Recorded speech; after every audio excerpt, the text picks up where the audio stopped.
अस्सलाम वालेकुम। तो कैसे हैं आप सब? I think you all are fine. Welcome back to my channel cognitive platforms. Today we are going to discuss about branches of economics. Economics को दो ब्रांचेस में डिवाइड किया जाता है। First one is micro economics and the second one is macro economics. Micro economics is a small quantity, or you can say it is derived from a word micros which means small. Small means छोटे level पे।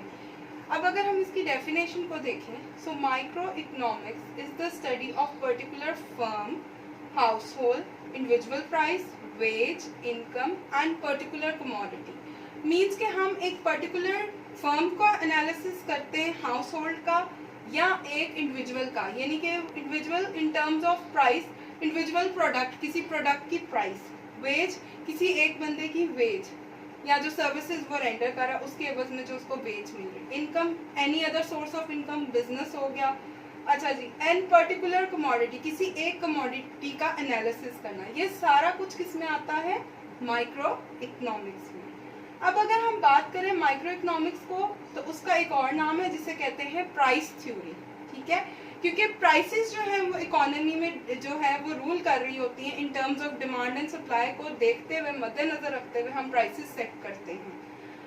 अच्छा, अब इसको समझने के लिए, ठीक है, तो हमने इसको 4 पार्ट्स में डिस्ट्रीब्यूट किया है। First one is theory of consumption, यानी आप कंज्यूम करते हो कोई प्रोडक्ट, तो that gives to the concept of utility analysis. Utility क्या है? The process of satisfying from a product, यानी किसी प्रोडक्ट से सेटिस्फैक्शन हासिल करें, यूटिलिटी एनालिसिस। यूटिलिटी मतलब यूटिलिटी एनालिसिस में 2 इंपॉर्टेंट लॉज हैं, एक है law of DMU, diminishing marginal utility, और एक कंज्यूमर इक्विलिब्रियम लॉ है। इससे हमें पता चलता है कि हमने जो प्रोडक्ट अपना यूज कर रहे हैं उससे हमें कितनी सेटिस्फैक्शन हासिल हुई, और इसको हम कहते हैं यूटिलिटी एनालिसिस। नेक्स्ट हम बात करते हैं थ्योरी ऑफ प्रोडक्शन। जब हम प्रोडक्ट को प्रोड्यूस कर रहे होते हैं तो उस पर कोई कॉस्ट ऑफ प्रोडक्शन यानी कोई लागत होती है उसको प्रोड्यूस करने की। इसमें आपके सप्लायर्स भी आते हैं, लेबर भी आती है, और हम इसमें इसका एनालिसिस करते हैं कि हम अपनी कॉस्ट ऑफ प्रोडक्शन को कैसे डिक्रीज करें और अपने प्रॉफिट मैक्सिमाइजेशन, यानी कि अपना आउटपुट इतना इंक्रीज करें कि हमें प्रॉफिट आए।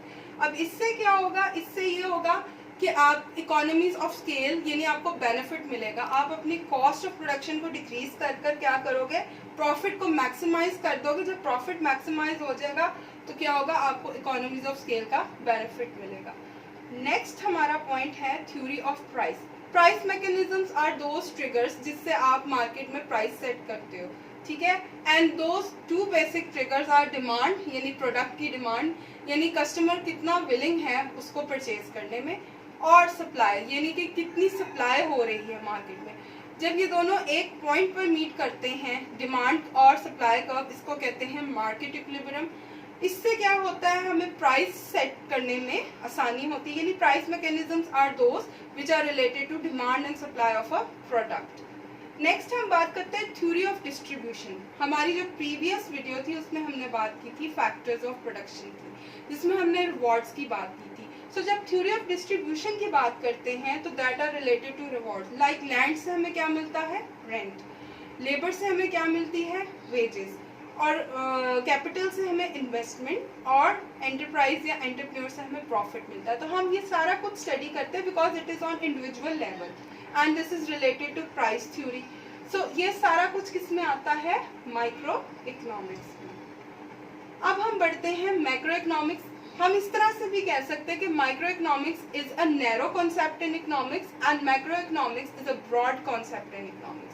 मैक्रो इकोनॉमिक्स जो है वो ड्राइव हुआ है ग्रीक वर्ड मैक्रोस से, ठीक है, and it means large, aggregate level. Aggregate level क्या होता है? एग्रीगेट लेवल होता है समिंग अप ऑफ ऑल, यानी कि यहाँ हम इंडिविजुअल की बात करते हैं, यहाँ हम ओवरऑल इकोनॉमी की बात कर रहे हैं। ठीक है, so macroeconomics deals not with individual quantities as such but with aggregates of these quantities. For example, यहाँ हम इंडिविजुअल इनकम को देख रहे थे, यहाँ हम नेशनल इनकम को देखेंगे। ठीक है, यहाँ हम इंडिविजुअल प्रोडक्शन को या आउटपुट को देख रहे थे, यहाँ हम नेशनल आउटपुट को देखेंगे। अब नेशनल इनकम की अगर हम बात करें तो that is the aggregate of all the goods and services that are produced in a economy within the time span of 1 year। और नेशनल आउटपुट मीन्स कि जो आपने प्रोड्यूस किया है, जो आउटपुट एक इकोनॉमी ने जनरेट किया with in the time span of 1 year. अच्छा, इसको कहते हैं थ्योरी ऑफ इनकम, क्योंकि ऑब्वियसली यहाँ पर हम एक इंडिविजुअल की इनकम की बात नहीं करें, हम इकोनॉमी की इनकम के बारे में बात करें, which is in terms of national economy. Employment यानी एम्प्लॉयमेंट कितनी बढ़ी है, आया बढ़ी है या अनएम्प्लॉयमेंट हो गई, उसके क्या कॉजेज है, ये सब हम इसमें माइक्रो इकोनॉमिक्स में डिस्कस करते हैं। प्राइसेस एंड मनी, हाँ जी बिल्कुल, यहाँ पे भी अब आप कहेंगे यहाँ पे भी प्राइस थी, यहाँ पे भी प्राइस थी, बट ऑफ कोर्स होगी, क्योंकि प्राइस के बिना तो आप कोई गुड्स एंड सर्विसेज ना प्रोड्यूस कर सकते हैं ना सेल कर सकते हैं। मनी मीन्स पैसा। अब मनी जो है that is a medium of exchange that has a store of value, ठीक है। मनी क्या होती है कि हमारी बाइंग पावर है, ठीक है, हम प्रोडक्ट्स को क्या करते हैं, एक्सचेंज करते हैं। शुरू में क्या होता था कि we use to exchange goods with goods, that was known as barter system. लेकिन अब आप देखें, आपने छोटी से छोटी चीज भी लेनी हो तो आप क्या करते हो, that is exchange in terms of money.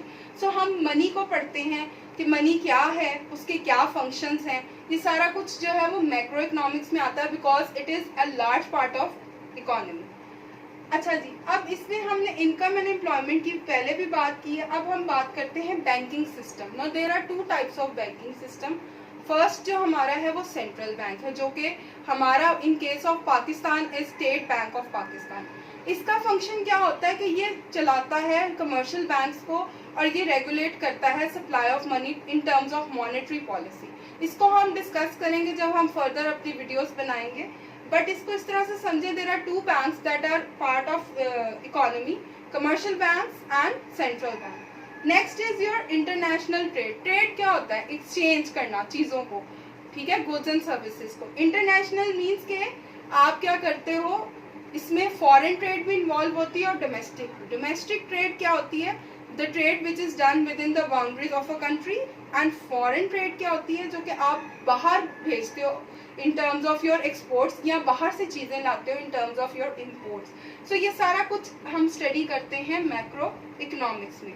Economic growth की अगर हम बात करें तो that is related to your output, यानी कि जितना इकोनॉमी अपने रिसोर्सेज को प्रॉपर तरीके से यूटिलाइज करेगी तो आउटपुट बढ़ेगा, तो उसकी ग्रोथ होगी इकोनॉमी की। ऑब्वियसली जब ग्रोथ होगी तो ट्रेड भी बढ़ेगी, और जब ट्रेड बढ़ेगी तो बैलेंस ऑफ पेमेंट इंप्रूव होगा। अब बैलेंस ऑफ पेमेंट क्या होता है, एक्सपोर्ट माइनस इम्पोर्ट। अगर तो एक्सपोर्ट्स आपकी एक्सीड कर रही हैं इम्पोर्ट से, तो दैट इज फेवरेबल बैलेंस या सरप्लस। लेकिन अगर केस ऑपोजिट हो जाए, आपकी इम्पोर्ट्स एक्सीड कर जाए और एक्सपोर्ट्स जो है वो कम हो जाए, तो दैट इज अनफेवरेबल बैलेंस या डेफिशिएंट बैलेंस। सो जब इकोनॉमी की ग्रोथ होती है तो आपका ऑब्वियसली बैलेंस ऑफ पेमेंट भी इम्प्रूव कर जाता है। यहाँ लास्ट में पॉलिसीज लिखा है that can be related to government, क्योंकि गवर्नमेंट जो है वो इकोनॉमी को कंट्रोल करती है तो वो पॉलिसीज बनाती है। इसके अंदर एक और इम्पॉर्टेंट टॉपिक है दैट इज पब्लिक फाइनेंस, यानी गवर्नमेंट जो है वो क्या करती है, टैक्सेस कितने रेशो में लेगी और क्या उसके एक्सपेंडिचर्स होंगे इन टर्म्स ऑफ कि वो क्या वेलफेयर के प्रोजेक्ट्स करती है। फॉर एग्जांपल कोई स्कूल खोल देती, कोई हॉस्पिटल, ताकि क्या हो, इंफ्रास्ट्रक्चर में इम्प्रूवमेंट है और लोगों का जो स्टैंडर्ड ऑफ लिविंग है वो इम्प्रूव कर जाए। सो ये सारी चीज़ें हम देखते हैं मैक्रो इकोनॉमिक्स में, which is a larger part, या इसको ब्रॉडर पार्ट कहा जाता है because it include aggregates. I hope कि आपको यहाँ तक समझ आ गई होगी। If you have like this video please subscribe to my channel. अपना बहुत ख्याल रखिए। खुदा हाफिज़।